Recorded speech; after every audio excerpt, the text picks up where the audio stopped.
Hi மக்களே, இன்னைக்கு பார்க்க போற படம் 2025ல சஸ்பென்ஸ் த்ரில்லர் படமா வெளியான எக்கோ வேலி இங்கிலீஷ் படம் எப்படி இருக்குன்னு வாங்க பார்க்கலாம்.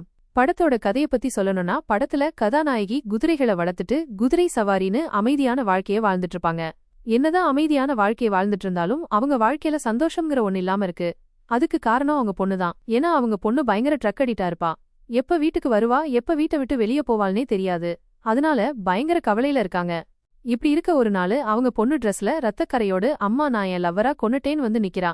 இதுக்கப்புறம் கதாநாயகி பொண்ணை காப்பாத்த என்னென்னலாம் செய்றாங்க, இதனால அவங்க வாழ்க்கையில அடுத்தடுத்து என்னவெல்லாம் நடக்குதுங்கிறதுதான் படத்தோட மீதி கதை. படம் என்னவோ ஆரம்பத்துல ஸ்லோவா போனாலும் ஒரு பாயிண்ட் ஆஃப்ல விறுவிறுப்பா ஸ்பீடா போக ஆரம்பிக்குது. அப்புறம் கடைசி வரைக்கும் விறுவிறுப்பு குறையாம ட்விஸ்டுக்கு மேல ட்விஸ்ட் வச்சு த்ரில்லிங்கா கொண்டு போய் முடிச்சிருந்தாங்க. கிளைமேக்ஸ்ல வர்ற அந்த ட்விஸ்ட் வெறித்தனம் தரமான சம்பவம்ங்க அது. படம் டெக்னிக்கலா செம ஸ்ட்ராங்கா இருக்கு.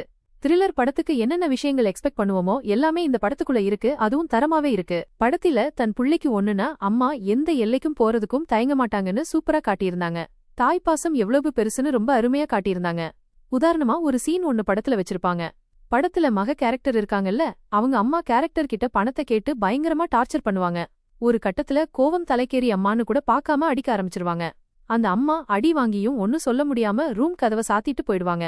அப்போ அந்த பொண்ணு செவுத்துல அடிச்சு கீழே விழுந்துடுவா. அவ்வளவு அடி வாங்கியும் அந்த அம்மா கேரக்டர் பதறிக்கிட்டு உனக்கு ஒன்னும் அடிபடலையே செல்லும்னு கேக்கும். அந்த ஒரு கேள்வி போதும். ஒரு தாயோட அன்பு எவ்வளவு பெருசுன்னு நமக்கு புரிய வச்சிருப்பாங்க அந்த சீன்ல. அது மட்டும் இல்ல, கதாநாயகி ஒரு பெரிய பிரச்சனையில மாட்டிப்பாங்க.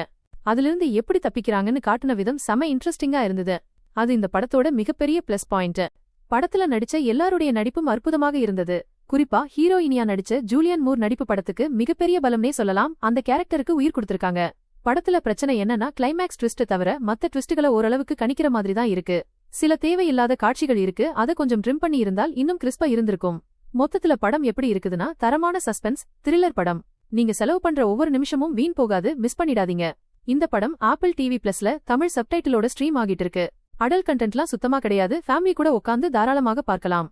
இந்த ரிவ்யூ பிடிச்சிருந்தா லைக் பண்ணுங்க. படம் நல்லா இருந்துச்சா இல்லையாங்கிறது கமெண்ட்ல சொல்லுங்க. அடுத்த வீடியோவில் சந்திக்கும் வரை பாய் பாய் ஃப்ரெண்ட்ஸ்.